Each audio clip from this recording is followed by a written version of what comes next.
Have you ever had your idea stolen and watched someone else take the credit for what you've created, while you stood outside, left out?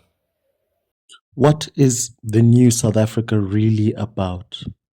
This is the question in the challenge between Makate and the Constitutional Court in the matter between Makate and Vodacom. Wear your heart on your sleeve. Welcome back, and we're continuing with our national dialogue.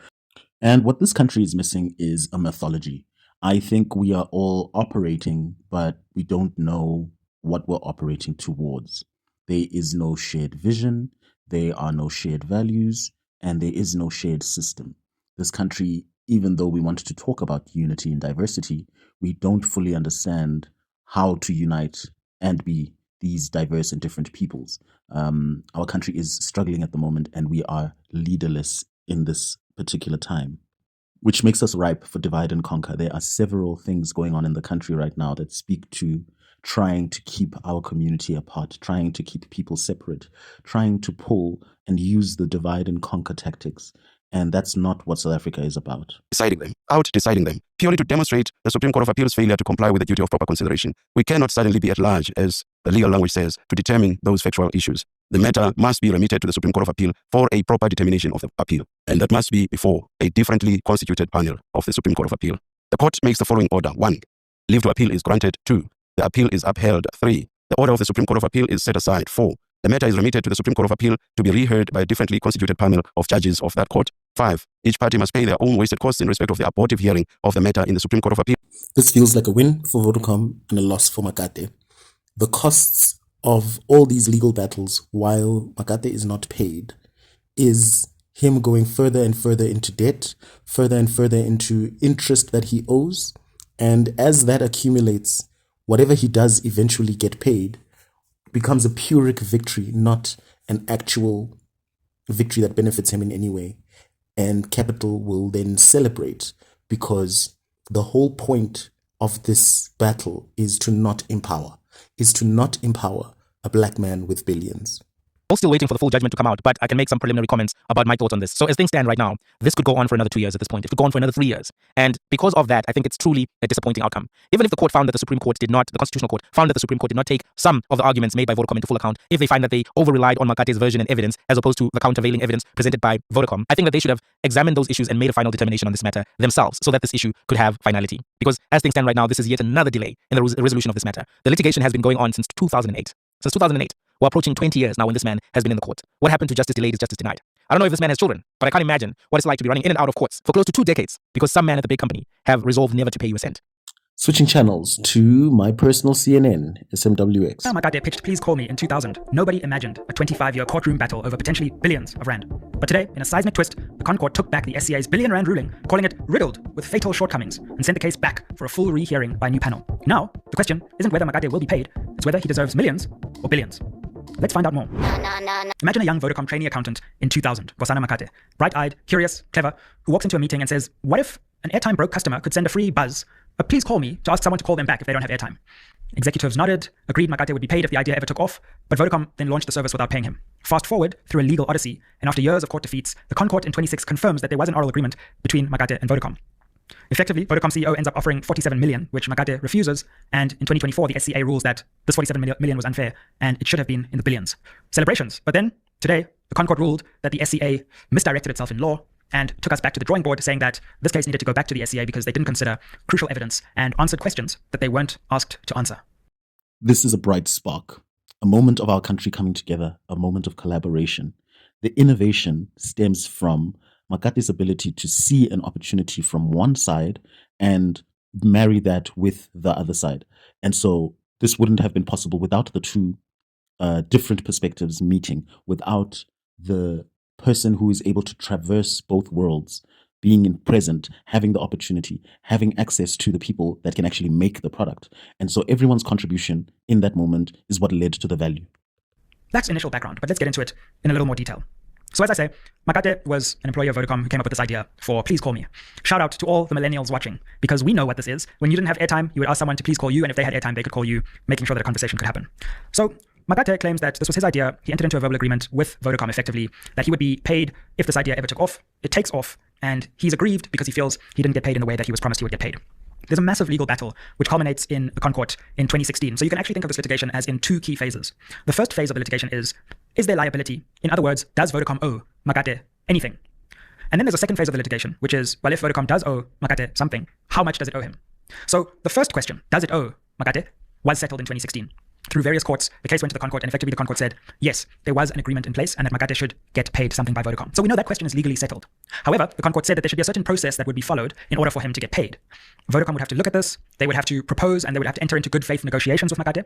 And if those good faith negotiations didn't yield an agreed number, or if they didn't reach consensus, then the tiebreaker would go to the Vodacom CEO, who would then be allowed to decide the final fee. So that judgment happens. Everyone thinks, well, cool, Makate is now going to get his money.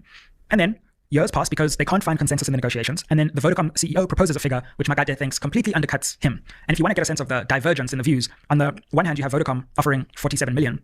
And on the other hand, you have Makate who believes he should get somewhere in excess of 20 billion. Part of the issue, I speculate, is the ad revenues that were generated from Please Call Me's, because the initial Please Call Me was a simple message to say, so-and-so, please call so-and-so. And eventually advertising was then tagged on to these Please Call Me messages. And so every user at the time, and this is now a time capsule for those who weren't around, every single Please Call Me was tagged with either an advert for more airtime purchases by the different networks. It was tagged with actual adverts for example, lottery, and other mobile and USSD kind of services. So not only did the idea lead to revenue from more calls being made, but also more revenue by being able to sell advertising space and more revenue by being able to sell other value-added services. And so this is a key thing in why there would be such huge differences in the way of interpreting what the value of the invention is. So there's a lot at stake here in these negotiations. So because the negotiations couldn't yield consensus and because Makate disagreed fundamentally with the CEO's determination, that's how round 2 of litigation began.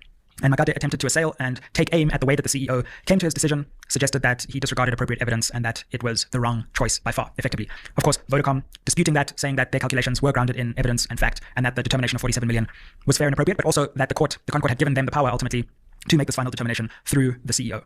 So now the question is, how much should Makate have got paid? And this litigation also makes its way through the court system as we enter phase 2 of litigation. And we then come to the High Court, which backs Makate first time around. And it says, it looks like Vodacom's calculation is inappropriate, but what we're going to do is we're not going to say what should be paid to Makate. We're going to remit, which is a fancy legal word for saying we're going to hand this back to the Vodacom CEO to relook at this and come up with a new determination. Now, Vodacom, disagreeing with this judgment, decided to appeal the judgment to the Supreme Court of Appeal. In other words, they want to say, no, it's wrong for the High Court to say that our decision was incorrect. We believe it was correct. Therefore, we're going to challenge this judgment and go one further step up the ladder to the Supreme Court of Appeal. What then happens is the Supreme Court of Appeal effectively backs the High Court, says Makate is right, basically, and takes it even further. They say that his calculations effectively are more or less correct. It's something like 5% to 7.5% of all the revenue derived from Please Call Me over a certain period. Whatever that formula that Makate was seeking, they effectively uphold and say that basically the Vodacom calculation was wrong and they impose a certain way that the calculation must be made. As I say, I'm not intimately familiar with the calculation details because it involves all kinds of accounting and forecasting, but some sort of percentage that Makate includes in his own application about why he believes he deserves more because of how he calculates it. So again, people then sit back and think, wow, hey, Makate is getting the billions, people. Nope. Vodacom appeals again. This time, again, to the Constitutional Court. And it's a really fascinating situation where one dispute can go to the Constitutional Court not once, but twice. And when I talk about the implications, I will speak about the way that this... So emotions aside, we have a situation where the rule of law, which is upheld as this thing that people need to honor, and in civilized society, we place the rule of law as sacrosanct. So that is where we are in terms of clarifying that there is nothing wrong with the appeal made, that indeed that appeal has been proved in a court to be a just appeal, and therefore there is need for the proper recompense. Lay bare just how long litigation can take and how even a Concourt outcome is not necessarily always final, because you can find loopholes, you can find ambiguities, you can find vaguenesses, and you can exploit those to create new rounds of litigation so that things can be stretched out for entire lifetimes at this point. So we do have to have a conversation, I think, as a country, but that conversation is not about advocates, in my view, who are duty-bound to pursue their clients' interests. It's about the system itself, the system of appellate adjudication, the time frames of judgments, and the combination of those two things and how they do create these unnecessary delays in our justice system. The other thing we do need to consider is corporate power and the way that South Africa's economy is structured. And telecommunications is an interesting example because telecommunications is really an industry that grew after 1994 in South Africa. At the same time as we were making our transition from democracy, mobile telephony was really beginning to gain critical mass. The reason that's interesting is because a lot of our industries, major industries, otherwise come from our apartheid past, and they have certain patterns of ownership that can be traced to history. But the telecommunications industry is after apartheid, but it has still resembled a kind of oligopolistic structure. Now, that's not necessarily a bad thing, but what it does show is that corporations with major power are able to wield that power in legal disputes, potentially over government policy. And that is a serious question that we need to ask about the South African economy. Just as in other spheres of South African life, we have those who are extremely powerful and able to almost dictate their outcomes, sometimes even to the frustration of courts and the aspirations of equality. And then we have everyone else.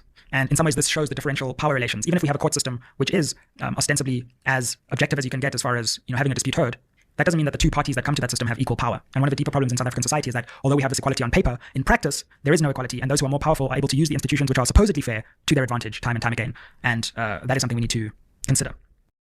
And so we let the games begin. These emotional manipulation tactics, these delay tactics, the frustration so that Makate feels compelled, Makate feels coerced into accepting an offer because he can't outlive a corporation, or he is not expected to have the financial might to continue toe to toe with Vodacom. Vodacom is playing an emotional and mind game. They are doing this deliberately because they know that they have no legal standing against Makate and his rightful claim. So the tactic then becomes to frustrate him, to test the limits of his resolve. In rugby, I believe it's called kicking for touch. The tactic of making sure that you eat up as much time as possible so your opponent doesn't have time to close the gap. It's 20 billion with the Please Call Me idea. That means he's entitled to 400 million rands. Let's assume that they'd offered him 400 million rands. I don't think he would have walked away from that deal. I think he probably would have taken it, 500, maybe even a billion. I think he would have taken that money because they made more than the 20 billion that I suggested. And there was a contract. They entered into an agreement with him. The way Vodacom has been moving suggests to me that they've not been acting in good faith. And I think that's something that the Constitutional Court should have taken into account to say you guys have not been operating in good faith since our 2016 judgment, and then act in ways to resolve this matter in a manner that protects contract law and upholds the contract, in a manner that upholds small players who have brilliant ideas that make big players billions, in a manner that actually restores the trust in the judiciary, in the Constitutional Court itself. Because right now it's looking as if there are certain individuals who can get away with whatever. If their surname is Ramaphosa, if their company name is Vodacom, it looks as if the courts are willing to bend over backwards to accommodate them, to stretch the understanding of the law. But when it's somebody like Zuma, the court is willing to send him to prison, right? And even stretch their understanding of the law in order to fit that particular outcome. Now is the time for the difficult conversation. What is South Africa? Is South Africa a settler colonial project? And this case is our opportunity to lay that bare. This case is our opportunity to make clear that the Rainbow Nation means equality for all the colors of skin tone, equality of ideas, values, the ways of being and the ways of perceiving. That logic is not a monolith because we are united and strong because of our differences, our different perspectives, the fact that we come from different walks of life. We are able to create something new and unique that we can offer onto the global stage. If we look at South Africa right now, we are able to do things that no other country in the world can do. We need to then recognize the value of that. And that comes from not clinging to the past. And Vodacom feeling and being entitled to this endless battle because they don't want to recognize Makate's value is colonial in its thinking. And the courts, by them endorsing Vodacom, by not censuring Vodacom, to Jamie Mighty's point, is then also making courts have to question where do they come from and what is their history? Are they, now that they are in South Africa, still part of a colonial system? Or do they have a rainbow way of looking at the world that we can use going forward? South African corporations are in a unique and privileged position. They can create the capitalism 2.0, a Ubuntu capitalism. This opportunity constantly is available to them. It's knocking on the door. Will anyone answer? Who is going to be the first to say this system is broken and we need to, on a mass scale, on a big level, do something? Because I understand that there are companies innovating in separate pockets. There are companies that are thinking of different ways of valuing employees. The employee value proposition is being redesigned. Even a simple idea like not forcing people to work from work, but focusing just solely on deliverables. That freedom is something that is revolutionary. It is a new kind of capitalism, because capitalism was about making sure that people are stationary, making sure that people are restricted and very clearly codified in how they are allowed to behave. Those restrictions, those terms and conditions applying was very important in the old way of doing capitalism. And we need to evolve to new ways of doing capitalism that recognize that there is more value to unlock if we all operate together. We move together. But it's beginning to look as if Lady Justice is not necessarily blind. She's squinting from underneath that particular blindfold and seeing who the litigants are in issues. And they have to be aware of that and sensitive to that. I mean, let's acknowledge how wild it was for the CEO to claim the idea as his own in the 2000s. That's already a show of bad faith. Having the audacity to claim in your autobiography that you invented the product is shameless. Even the courts found the former CEO, Alan Craig, not to be a witness who was not credible. They didn't find him to be a credible witness at all. This is why even now I'm concerned that we keep acting as if the CEO of Vodacom is this unquestionable authority, as if he came down with Moses with a tablet from the mountains and read us the commandments. He's a man motivated to maximize Vodacom profits, to tell the version only from Vodacom's side. Which is why I think perhaps the Supreme Court didn't take his arguments as being genuine, or didn't necessarily give them the due regard. Maybe they also found that he wasn't being a credible witness. It's unfortunate that they didn't discuss that at length in their judgment, because that is what now has led to the Constitutional Court saying, start again because you didn't address this, that, and the other. But I don't think that there's been good faith from Vodacom in the way they've acted. It looks to me like from the onset, they decided that they would frustrate this man through the use of the legal system. They wanted to make an example of him to Vodacom employees, to let them know you will not get a cent from us for the ideas that make us money. Just take your paycheck and be happy. This decision to use what has been often called Stalingrad method by one of the largest companies in Africa and South Africa against one man, it shows to me bullying, it shows intimidation. I mean, Vodacom even last year went to the media and started saying various things which showed me a lack of appetite to pay Makate. They started saying, well, this guy can't just become a billionaire. No, if we pay this man, your calls will go up, data will become more expensive. Then they said, yeah, to shareholders will not make the dividends. They came up with a lot. And there were some publications which were willingly repeating those narratives unquestioningly and just repeating what Vodacom wanted them to say. They started a smear attack on Makate, talking about who invented Please Call Me, who's the real inventor. As a country, we need to have tactics, ways of dealing with these tantrums of a entitled class within our country that wants to be able to get away with the things that their great-grandfathers got away with, that their grandfathers got away with. It is a new day. They cannot behave like their forefathers, but recognize the moment as we are in it today. Vodacom is not a colonizer, and Makate is not Sarah Batman that can be shipped off and profited off of endlessly without truly discussing where and how the value is created, without dealing with the reality of not a savage who doesn't know and understand, not a person who is so hungry they will accept crumbs, but an equal. And Vodacom is unable to fathom making a black person a billionaire. They can't fathom that a black person earned that because the product that came from that black person's mind earned billions for Vodacom. They can't reconcile these ideas in their mind. And so what has that public holiday done for us? Reconciliation Day. If these people were not reconciling, That wasn't even the legal issue anymore, because there was an agreement in 2001 between Vodacom and Makate. The agreement is the issue that now needs to be enforced. The offer of 47 million itself was an indication to me as bad faith. It came across to me as lowballing the man, forcing him to go back to the courts so that they could continue to delay the process and drag it out. You know what? The media has trained me. The people who use delaying tactics in court are playing Stalingrad strategy. And what they've said about such people is that they're unethical, they're abusing the system. This is what they were saying about Jacob Zuma. Do you remember? They say Jacob Zuma keeps avoiding court. He's guilty. Why does he keep using delaying tactics? That's what they said and continue to say about Jacob Zuma. Let's assume that logic is fair and correct. How is Vodacom any different to Zuma? Are they not using Stalingrad methods? Are they not frustrating this man because they know that they've got limited resources and he has limited time on earth and also limited resources? Really? So frustrating what's happening here. I don't think that justice is being seen to be done here. I think what we are seeing is justice being delayed over and over again by one of the most powerful companies.